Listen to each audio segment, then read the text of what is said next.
ओम नमः शिवाय, हर हर महादेव। मैं पंडित दिवाकर वशिष्ठ। आज बात करेंगे धनु राशि के जातकों के बारे में, क्योंकि गुरु बृहस्पति का गोचर 1 मई 2024 को होने जा रहा है। गुरु बृहस्पति मेष राशि से निकलकर वृषभ राशि में प्रवेश करेंगे 1 मई को। बृहस्पति का गोचर जो कि लगभग 13 महीने के लिए होता है, एक राशि में ये लगभग 13 महीने रहते हैं, तो ये एक लंबा समय होता है किसी भी राशि वाले जातकों के लिए। यहीं पर मैं आपको बता दूं कि गुरु बृहस्पति जब किसी भी राशि को परिवर्तित करते हैं, यानी कि किसी राशि में गोचर करते हैं, राशि बदलते हैं, तो पूरी की पूरी 12 राशियों पर इनका प्रभाव पड़ता है। तो आज हम बात करने जा रहे हैं धनु राशि वाले जातकों के लिए कि कैसा रहेगा उनका पूरा एक साल बृहस्पति के गोचर करने पर। धनु राशि के जातकों के लिए धनु राशि से गुरु बृहस्पति का जो गोचर होगा ये छठे भाव में होगा। छठा भाव जो कि ऋण, रोग और शत्रुओं का है। बृहस्पति जब छठे भाव में बैठते हैं तो बृहस्पति इस स्थान की हानि करेंगे। हानि का मतलब है ऋण, रोग और शत्रु, इनकी हानि होगी। आपके शत्रु जो होंगे वो स्वतः ही समाप्त हो जाएंगे। कोई रोग अगर अब तक आपके परिवार में, आपके शरीर में खुद चल रहा था, तो वो रोग भी समाप्त होगा। ऋण, यदि कोई कर्जा आपने ले रखा था जो उतरने का नाम नहीं ले रहा था, तो अब वो कर्जा निवटने का समय है।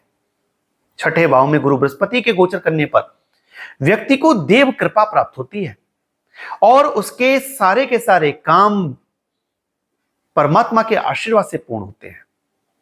छठे भाव में जब बृहस्पति का गोचर होगा तो गुरु बृहस्पति की पहली 5वीं दृष्टि कर्म भाव पर होगी।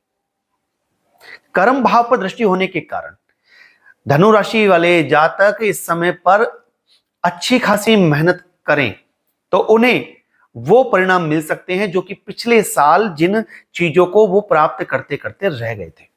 आपको चाहिए कि आप अपनी मेहनत बढ़ा दीजिए, क्योंकि छठे भाव में बृहस्पति थोड़ा सुस्त बना देते हैं।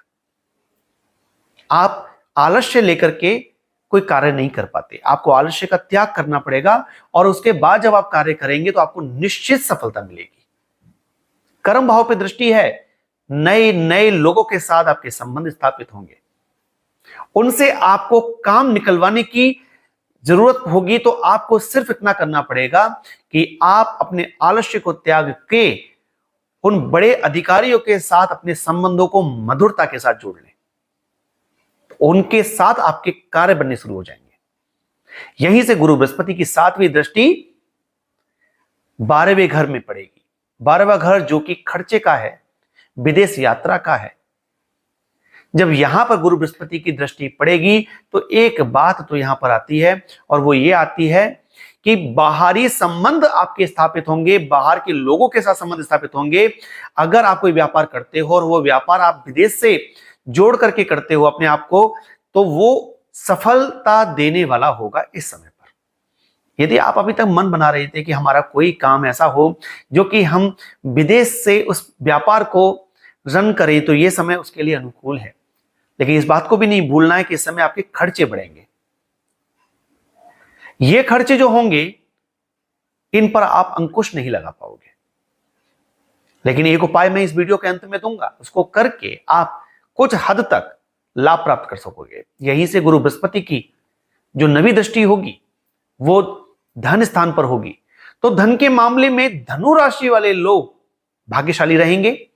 यहां से खूब धन आगमन होगा, परिवार से भी आपको सहयोग मिलेगा। कोई पारिवारिक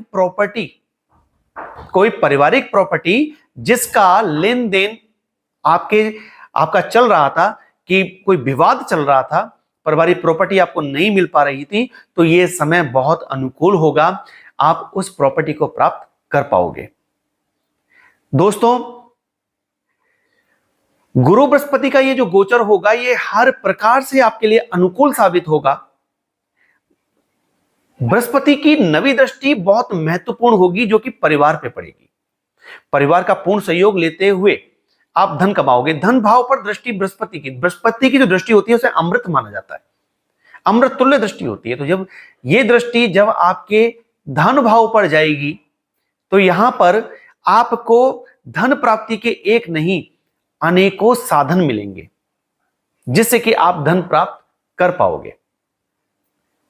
अगर आप शिक्षा के क्षेत्र में हो यानी कि आप स्टूडेंट हो तो यह समय आपके लिए अनुकूल होगा कंपटीशन के लिए। यदि आप किसी परीक्षा में बैठते हो तो उस परीक्षा में उत्तीर्ण होने के, पास होने के चांस आपके बहुत ज्यादा बन जाते हैं और आपको सफलता मिलती है इसके अंदर। यदि आप नौकरी प्राप्त करना चाहते हैं तो नौकरी की प्राप्ति करने के लिए यह समय बहुत अनुकूल होगा। किसी व्यापार की शुरुआत आप करना चाहते हो तो उसके लिए यह समय बहुत अनुकूल होगा। तो जल्दी मिलते हैं मित्रों एक नई जानकारी के साथ। यदि वीडियो को आपने यहां तक देखा है तो कमेंट में जाके ओम नमः शिवाय जरूर लिखिएगा। जल्दी मिलते हैं, तब तक अपना ध्यान रखिए। नमस्कार।